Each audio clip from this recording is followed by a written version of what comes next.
प्राचीन समय पुरुषोत्तम क्षेत्र में आदि शंकर आरंभ कर बहु मुनि ऋषि एपरिक प्राचीन ऋषि महर्षि बंधु पुराण जुगर सब ऋषि माने एठी आसी आश्रम करते आदि शंकर गोवर्धन मठ ठारू आरंभ कर रामानुज कोट रामानुज निजे रही जो छता पतिगिरी बहु साधु सन्त ये दिव्य क्षेत्र को आसी परम ब्रह्म प्रति आकर्षित होती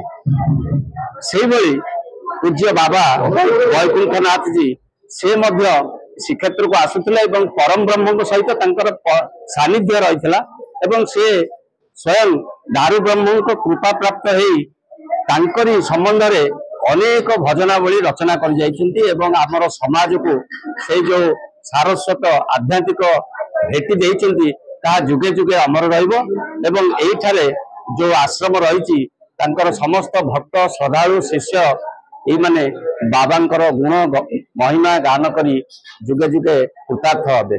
जय जगन्नाथ जय गुरु। आज बाबा वैकुंठ ब्रह्मचारी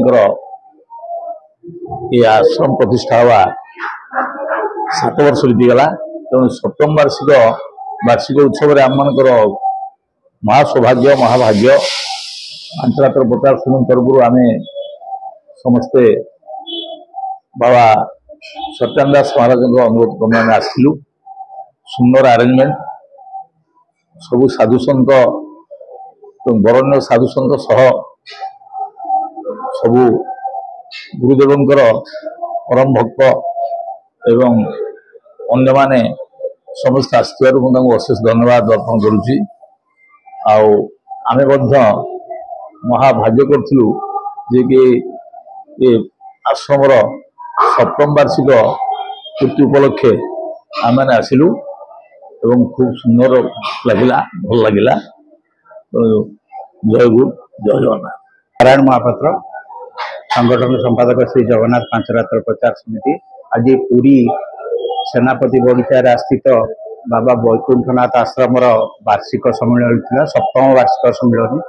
गत वर्ष भी आम आसीलु ये आम जो सन्थ मैंने जोग देते अमूल्य जो भाषण देते बाणी देते आम शुणिलु जोटा कि गुरु करवा निहाती दरकार।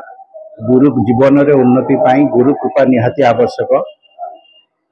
मठर राधाबल्लभ मठर महंत रामकृष्ण दास महाराज भी जोग देते, माँ सुभद्रा बाड़ग्राही सी भी जोग देते, विश्वनाथ सामंतराय जोग देते, डॉक्टर भास्कर मिश्र भी जोग देते, बहुत मंदिर सेवायत माने भी जोग देते।